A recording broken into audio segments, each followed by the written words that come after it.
श्रीराम समर्थ. श्रोते हो, आपण ऐकत आहात श्री गोंदवलेकर महाराज यांचे प्रवचन. अनुसंधानासाठी सतत नामस्मरण करावे.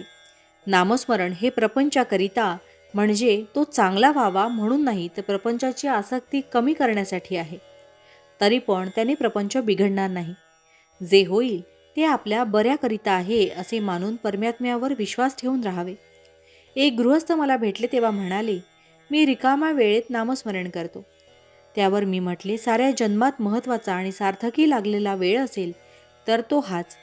त्याला तुम्ही रिकामा वेळ कसा म्हणता? पुढे ते म्हणाले, प्रारब्धाचे भोग काही केल्या टळत नाहीत, ते भोगावेच लागतात असे सर्व संत सांगतात. हे जर खरे तर प्रारब्धाचे भोग आपण भोगत असताना त्यामध्ये भगवंताच्या स्मरणाची काय गरज आहे? खरोखर हा प्रश्न अगदी बरोबर आहे. आपल्या कर्माचे भोग आपल्यालाच भोगावे लागतात हे खरे, पण भोग आले की आपल्या मनाला चैन पडत नाही. तिथे मनाला भगवंताच्या स्मरणात गुंतवून ठेवले की आपले समाधान टिकते.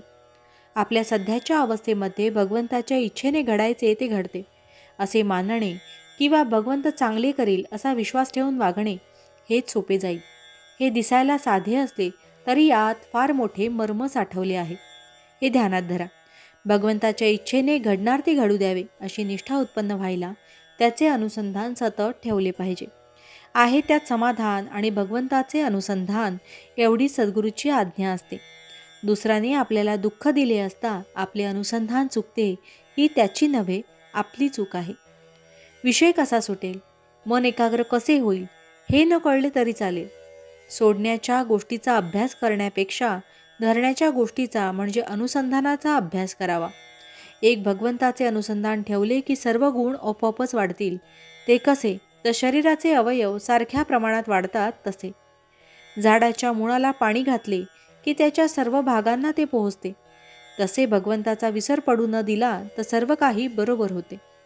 अज्ञानाच्या अंधकाराने दुःख भोगत असताना तू माझे स्मरण, माझे अनुसंधान ठेव, म्हणजे तुला पुढे उजेड दिसेल असे गीतेमध्ये प्रत्यक्ष श्रीकृष्णच अर्जुनाला सुचवित आहेत. दिवा जळायला हवा असेल तर त्यामध्ये सतत तेल घातले पाहिजे. तसे भगवंताचे अनुसंधान सारखे राहण्यासाठी त्याचे नामस्मरण आपण सतत करीत असावे. ज्याचे अनुसंधान अखंड टिकले त्याचे खाणे पिणे उठणे बसणे वगैरे सर्व क्रिया भगवंताची सेवाच बनतात. भावार्थ, भगवंताचे अनुसंधान हे आपले ध्येय. त्याला अनुसरून बाकीच्या गोष्टी आपण करूया. जानकी जीवन स्मरण जय जय राम. महारुद्र हनुमान की जय. समर्थ रामदास स्वामी महाराज की जय. सब संतन की जय. श्री अनंत कोटी ब्रह्मांड नायक राजाधिराज सच्चिदानंद सद्गुरु श्री ब्रह्मचैतन्य महाराज की जय. जय जय रघुवीर समर्थ.